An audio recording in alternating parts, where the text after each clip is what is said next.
HRTC कर्मचारी संयुक्त समन्वय समिति ने फिलहाल अपनी हड़ताल की कॉल को टाल दिया है। कर्मचारी संयुक्त समन्वय समिति की एमडी एचआरटीसी से विभिन्न मांगों और 12 अक्टूबर स्वर्ण जयंती समारोह की सीएम की घोषणाओं को लेकर बैठक हुई, जिसमें लगभग सभी मांगों पर प्रबंधन ने सहमति जताई है। इसके बाद एचआरटीसी की कर्मचारी संयुक्त समन्वय समिति ने सोमवार से होने वाली हड़ताल को स्थगित कर दिया।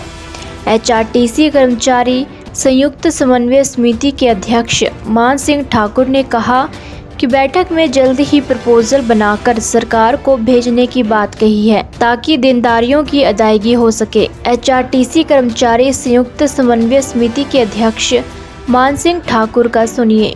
मैं आपको बात बता दूं कि हमारा 3 तारीख को हमने एक नोटिस दिया था कि 14 तारीख से हम गेट मीटिंगें करेंगे और 16 तारीख को धरना प्रदर्शन करेंगे। हमारी मुख्य मांगें थी ओवरटाइम नाइट, मेडिकल रिवर्समेंट, एरियर, हमारा एरियर तरह तरह का एरियर जो था वो सरकार के पास पेंडिंग था। तो 12 अक्टूबर को एचआरटीसी की स्वर्ण जयंती के अवसर पर माननीय मुख्यमंत्री महोदय जी ने तकरीबन हमारी सभी मांगों को मान लिया है। उन्होंने, मैं आपको बात बता दूं कि उन्होंने ओवरटाइम नाइट का 50 करोड़ रुपया देने की बात कही है। जो 47 करोड़ हमारा बचता है वो मार्च 3 महीने के अंदर उन्होंने माना है कि उसको भी हम देंगे। 9 करोड़ जो मेडिकल रिवर्समेंट है उसको भी उन्होंने एक मुश्त देने की बात कही है। 4% डीए और सैलरी हिमाचल प्रदेश के कर्मचारियों की तरह 28 तारीख को उन्होंने सैलरी और पेंशन देने की भी घोषणा की है। मैं आज आपके चैनल के माध्यम से माननीय मुख्यमंत्री महोदय जी का, माननीय उप मुख्यमंत्री महोदय जी का, वो खास स्पेशल मैं माननीय एमडी महोदय जी का कोटि धन्यवाद करता हूँ। माननीय एमडी महोदय श्री रोनचंद ठाकुर जी ने एचआरटीसी के कर्मचारियों की समस्याओं को सरकार के पास बड़े जोर शोर से उठाया। क्या बोले समिति के सचिव खेमेंद्र गुप्ता, सुने।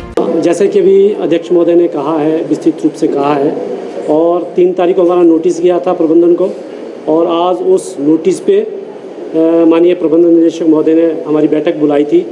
और उस बैठक में जो 12 तारीख के जो स्वर्ण जयंती समारोह के उपलक्ष्य में माननीय मुख्यमंत्री महोदय ने अनाउंसमेंट की थी, और उस पर क्या आगे की कार्रवाई प्रबंधन की ओर से होगी उस पर उन्होंने अवगत कराया है। और उससे हट कर भी कुछ मुद्दों पर जो हमारी बातचीत हुई है, जो माननीय मुख्यमंत्री महोदय की जो अनाउंसमेंट्स वहाँ पे हुई है, उस पर प्रबंध निदेशक महोदय ने हमें आश्वस्त किया है कि हम जल्दी ही जितनी भी जो वहाँ पे अनाउंसमेंट हुई है वो सारी प्रपोजल यहाँ से बना करके सरकार के पास भेजेंगे, और सरकार से जैसे ही हमें अनुमति मिलती है तो जल्दी से जल्दी जो कर्मचारियों की जो देनदारियाँ बनती है वो कर्मचारी की देनदारियाँ अदायगी जो कर दी जाएगी।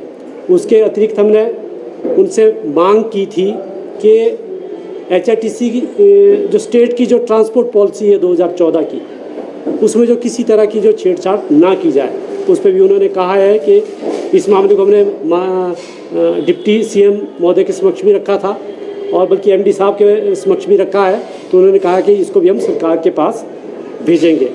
और उसके बाद हमने मामला उठाया था कि परिचालकों की वेतन विसंगति का, उस पर भी उन्होंने कहा है कि इस मैटर को फिर दोबारा से इसको परसू किया जाएगा सरकार के समक्ष, फिर इसको दोबारा से भेजा जाएगा। और साथ ही हमने एक बहुत बड़ी मांग जो थी, कर्मशालाओं में हमारे टेक्निकल के जो कर्मचारी है उनकी भारी कमी है, तो हमने कहा था कि आप कर्मशालाओं के अंदर जल्दी ही भर्ती की जानी चाहिए। तो उन्होंने कहा कि हमने पहले ही जो सर्विस कमेटी है, सर्विस कमेटी को 636 पोस्टों का प्रपोजल हमने सर्विस कमेटी को भेजी है। शायद वो वित्त विभाग के पास लंबित है, उसको दोबारा से उसको परसू करने की कोशिश करेंगे, और जो भी उसके रिजल्ट आएंगे वो आपको अवगत कराएंगे।